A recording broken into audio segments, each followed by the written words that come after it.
नमस्कार दोस्तों, कैसे हैं आप लोग। रेलवे में जो पब्लिक प्रोसिक्यूटर की वैकेंसी आई है उसकी वीडियो सीरीज में अपना एक पहला वीडियो है। ठीक है, हम लोग BNSS से स्टार्ट कर रहे हैं, भारतीय नागरिक सुरक्षा संहिता से शुरू कर रहे हैं। BNSS को कवर करने से दो फायदे हो जाएंगे। क्रिमिनल जस्टिस एडमिनिस्ट्रेशन अपना पूरा कवर हो जाएगा। और जो पॉइंट नंबर 10 है, देखो आपने सिलेबस की प्रिंट तो निकाल ही लिया होगा सिलेबस का, तो इसमें आपके दो टॉपिक कवर होंगे। एक तो पॉइंट नंबर 10 जिसमें आपको BNSS के वेरियस सेक्शन पढ़ने हैं, और point number 7 criminal justice administration पढ़ना है। ठीक है, अब आप लोग पूछोगे क्रिमिनल जस्टिस एडमिनिस्ट्रेशन कहाँ से पढ़ें, तो इसमें क्योंकि सब्जेक्ट तो मेंशन ही नहीं है, तो इसको हम लोग BNSS से पढ़ेंगे। बाकी CRPC में देखते चलेंगे किस सेक्शन में इसका कौन सा प्रोविज़न दिया हुआ है। जैसे मैं आपसे पूछूँ कि अपील के प्रोविज़न कहाँ है CRPC में, तो आप बता दोगे 372 में है, और यही सेम प्रोविज़न BNSS में सेक्शन 413 में है, यानी 413 में डिफाइन है। ठीक है, तो अब देखो अभी सारी चीज़ें BNSS में मुझे भी याद नहीं है, मैं भी आपके साथ तैयारी कर रहा हूँ। ठीक है, तो मुझे भी याद हो जाएगा रेलवे के पब्लिक प्रोसिक्यूटर के लिए। तो इसमें पहली चीज़ आपको याद करनी है कि 25 दिसंबर को प्रेसिडेंट की एसेंट मिली। कब मिली? 25 दिसंबर 2023 को। याद कैसे करोगे? पता उस दिन मैरी क्रिसमस होता है, तो रिलेट कर लो, मैरी क्रिसमस वाले दिन BNSS को एसेंट मिली। ये एक्ट नंबर 46 है 2023 का। कौन सा? Act number 46। और ये जो आपका BNSS है ना, अब जितने भी लोग कॉम्पिटिटिव एग्जाम होंगे सब जगह यही आएगा, चाहे वो AP हो, जुडिशरी हो, ऑल इंडिया बार हो, तो आप लोग अच्छे से पढ़ लो इसे। और आप लोग मेरे चैनल को सब्सक्राइब भी कर लो, आपको नोटिफिकेशन मिलती रहेगी, वीडियो आ गई। ठीक है, सेक्शन 1 कहता है short title extent and commitment. यानी इस एक्ट का नाम क्या है? तो भारतीय नागरिक सुरक्षा संहिता। ये पूरे भारत में लागू है, लेकिन नागालैंड और जो ट्राइबल एरिया है वहाँ पे इसके सिर्फ 3 ही चैप्टर एप्लीकेबल होते हैं, चैप्टर 9, 11 और 12। बाकी पूरी BNSS नागालैंड में ट्राइबल एरिया में लागू नहीं होती, लेकिन वहाँ की स्टेट गवर्नमेंट चाहे तो लागू करा सकती है, यानी अप्लाई करा सकती है। सेक्शन 1 का क्लॉज 3 कह रहा है कि ये कब एनफोर्स में आए, तो 1 जुलाई 2024 को एनफोर्स में है। वो तीनों नए कानून थे ना, भारतीय न्याय संहिता, भारतीय साक्षरता अधिनियम और भारतीय नागरिक सुरक्षा संहिता, वो 1 जुलाई 2024 को एनफोर्स में है। ठीक है, सेक्शन 2 डेफिनेशन क्लॉज है, टोटल 26 डेफिनेशन है, इसके ऊपर अलग से वीडियो बना लेंगे। तो क्या है कि आज वीडियो लंबी नहीं होगी। सेक्शन 3 का भी पेपर में अभी तक तो नहीं आया है, और हो सकता है आगे भी ना आए, इसे छोड़ देते हैं। सेक्शन 4 देखो, trial of offences under BNS, भारतीय न्याय संहिता। अभी क्या है ना, IPC और CRPC जवान पर अटे हुए हैं, तो BNSS और BNS कहने में टाइम थोड़ा लगेगा, है ना। खैर, तो जो भारतीय न्याय संहिता में ऑफेंसेस डिफाइन है उनका इन्वेस्टिगेशन, इंक्वायरी और ट्रायल BNSS के अकॉर्डिंग चलेगा। और किसी दूसरी लॉ में भी अगर कोई ऑफेंस डिफाइन है, फॉर एग्जांपल SC/ST एक्ट है या पॉक्सो एक्ट है, वहाँ कोई ऑफेंस डिफाइन है, उसका भी इन्वेस्टिगेशन, इंक्वायरी और ट्रायल इसी BNSS के अकॉर्डिंग चलेगा। ठीक है, सेक्शन 5 में सेविंग है। सेविंग में ये बताया गया कि कोई भी अगर कोई लोकल एक्ट है या कोई स्पेशल एक्ट गवर्नमेंट ने बनाया हुआ है उसके ऊपर ये BNSS एप्लीकेबल नहीं होता। सेक्शन 6 में क्लासेस ऑफ क्रिमिनल कोर्ट है, तो देखो टोटल 4 क्लास बताई गई हैं क्रिमिनल कोर्ट की। पहला कोर्ट ऑफ सेशन, दूसरा फर्स्ट क्लास मजिस्ट्रेट, फिर सेकंड क्लास मजिस्ट्रेट, और चौथा है आपका एग्जीक्यूटिव मजिस्ट्रेट। ये प्रोविजन पहले था CRPC के सेक्शन, पहले भी सेक्शन 6 में था, आज भी सेक्शन 6 में है। तो हाई कोर्ट भी देखो क्रिमिनल कोर्ट होती है, लिखा है ना, beside high court and the court constituted under any law.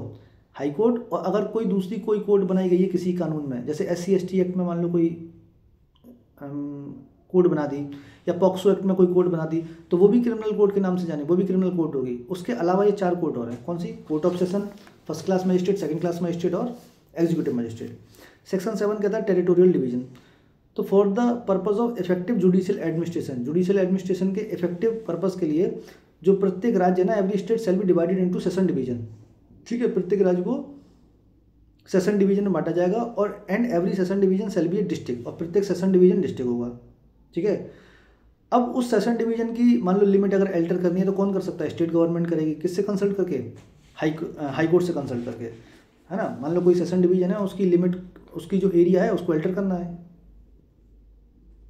Increase करना है, डिक्रीज करना है, तो ये स्टेट गवर्नमेंट करती है with the consultation of high court. अब आ जाओ सेक्शन 8 पे, कोर्ट ऑफ सेशन। ये कोर्ट ऑफ सेशन CRPC में सेक्शन 9 में डिफाइन था। तो कोर्ट ऑफ सेशन को कौन एस्टेब्लिश करता है? ये स्टेट गवर्नमेंट करती है, और इसमें जो जज होते हैं, यानी जो सेशन जज होते हैं, जो मेन जज हैं, वो अपॉइंट किए जाते हैं हाई कोर्ट के द्वारा। तो यही लिखा है, the state government shall establish a court of session for every session division. Clause 1 में लिखा है। क्लॉज 2 में लिखा है, every court of session shall be presided over by a जज to be appointed by high court. तो जो court of session है वो किसके द्वारा प्रिसाइड की जाएगी? जज के द्वारा, और वो जो जज है वो हाई कोर्ट अपॉइंट करेगा। ठीक है, क्लॉज 3 में लिखा है, the high court may also appoint additional session जज to exercise jurisdiction in a court of session. तो हाई कोर्ट एडिशनल सेशन जज भी अपॉइंट करता है। ठीक, भाई काम का बंटवारा तभी तो होगा, अकेला सेशन जज रहेंगे तो इतना सारा काम कैसे संभाल पाएंगे, इसीलिए एडिशनल सेशन जज भी अपॉइंट किए जाते हैं, पावर इक्विवेलेंट होती है। क्लॉज 4 में लिखा है द सेशन जज ऑफ वन सेशन डिवीजन, मतलब एक सेशन डिवीजन के जो सेशन जज हैं वो किसी अनदर सेशन डिवीजन के एडिशनल सेशन जज भी अपॉइंट किए जा सकते हैं हाई कोर्ट के द्वारा, तो ये लिखा हुआ है। क्लॉज 5 में ये लिखा हुआ है कि अगर मान लो सेशन जज की जो ऑफिस है वो वैकेंट है और किसी एप्लीकेशन पे अर्जेंट सुनवाई होनी है और सेशन जज की ऑफिस तो वैकेंट है तो कौन सुनेगा, तो एडिशनल सेशन जज सुनेंगे, एडिशनल सेशन जज भी नहीं तो कौन सुनेगा, सीजीएम सुनेंगे, ठीक है। क्लॉज 6 में लिखा है the court of session shall ordinarily hold it sitting, जो कोर्ट ऑफ सेशन होती है उसकी जो ऑर्डिनरी सिटिंग कहाँ होती है, जहाँ हाई कोर्ट अपनी नोटिफिकेशन में स्पेसिफाई कर देता है, ठीक है। लेकिन मान लो पार्टी की जनरल कन्वीनियंस के लिए, है ना, लिखा हुआ है ना किसी पर्टिकुलर केस में, इन एनी पर्टिकुलर केस, तो पार्टी को जनरल कन्वीनियंस हो, विटनेस को जनरल कन्वीनियंस हो, उसके लिए कोर्ट ऑफ सेशन अपनी सिटिंग कहीं भी कर सकता है, लेकिन उसके लिए उसे प्रोसिक्यूशन से और विटनेस जो एक्यूज्ड है उसे कंसेंट लेनी पड़ेगी। In any particular case the court of session is of opinion that it will tend to general convenience of parties and witness to hold it sitting at any place in the session division it may with the consent of prosecution and the accuse, ठीक है। इतना समझ में आ गया होगा। अगर आपको कोई क्वेश्चन हो ना तो डायरेक्ट आप मुझे मेरे इंस्टाग्राम पे मैसेज करके भी पूछ सकते हैं। अब आ जाओ सेक्शन 9 पे, कोर्ट ऑफ जुडिशियल मजिस्ट्रेट। ये court of judicial magistrate CrPC के सेक्शन 11 में था, कहाँ था, सेक्शन 11 में। अभी ये आ गया बीएनएसएस के सेक्शन 9 में। तो जुडिशियल मजिस्ट्रेट की जो कोर्ट होती है वो स्टेट गवर्नमेंट इस्टेब्लिश करती है, फर्स्ट क्लास मजिस्ट्रेट हो, सेकंड क्लास मजिस्ट्रेट हो, तो जितनी भी कोर्ट है कौन इस्टेब्लिश करेगा, स्टेट गवर्नमेंट, ठीक है। और उसमें जो प्रिजाइडिंग ऑफिसर बैठते हैं, यानी जो फर्स्ट क्लास मजिस्ट्रेट है या सेकंड क्लास मजिस्ट्रेट है, वो कौन अपॉइंट करेगा, उसे अपॉइंट करेंगे हाई कोर्ट, ठीक। अब इसका प्रोवाइजो लिखा हुआ है द स्टेट गवर्नमेंट में after consultation with the high court establish for any local area, किसी भी लोकल एरिया के लिए अगर कोई स्पेशल कोड बनाई जाती है और वो कोड अगर इस्टेब्लिश हो जाती है, यानी स्टेट गवर्नमेंट किसी लोकल एरिया के लिए स्पेशल कोड बना सकती है और ऐसी स्पेशल कोड हाई कोर्ट से कंसल्ट करके बनाई जाती है, और मान लो अगर वो बन जाती है तो फिर उस लोकल एरिया में कोई दूसरा मजिस्ट्रेट केस ट्राई नहीं करेगा, ठीक है। No other court of magistrate in the local area shall have jurisdiction to try any case और class of case for the trial of which such special court of judicial magistrate has been establish. तो जिस काम के लिए special judicial magistrate की court बनाई गई है सिर्फ वही ट्राई करेंगे, दूसरे कोई मजिस्ट्रेट उसको ट्राई नहीं करेंगे, ठीक है। क्लॉज 2 में लिखा है presiding officer of such court shall be appointed by high court, high court presiding officer appoint करेंगे। क्लॉज नंबर 3 ये लिखा है कि अगर मान लो किसी सिविल कोर्ट के जज हैं, हाई कोर्ट उनको भी फर्स्ट क्लास मजिस्ट्रेट या सेकंड क्लास मजिस्ट्रेट की पावर दे सकता है, ठीक है।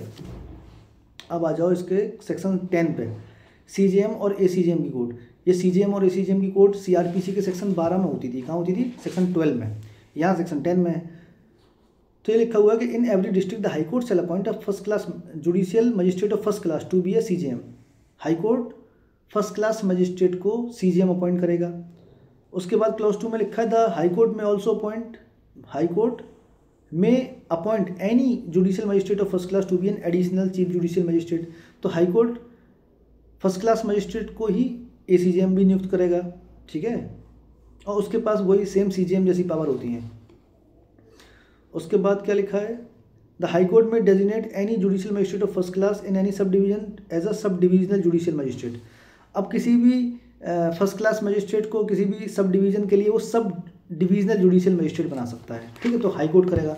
आपको मोटा मोटा एक चीज़ याद रखनी है कि जितने भी जजेस अपॉइंट किए जाते हैं, चाहे वो फर्स्ट क्लास मजिस्ट्रेट हो, सेकंड क्लास मजिस्ट्रेट हो या आपके चीफ जुडिशियल मजिस्ट्रेट हो, इनको अपॉइंट करने का काम हाई कोर्ट का होता है। यही आपसे क्वेश्चन पूछेगा कि एसीजीएम को अपॉइंट कौन करता है, तो हाई कोर्ट करता है। सीजीएम को अपॉइंट कौन करता है, हाई कोर्ट करता है। सब डिविजनल जुडिशियल मजिस्ट्रेट को अपॉइंट कौन करता है, हाई कोर्ट करता है।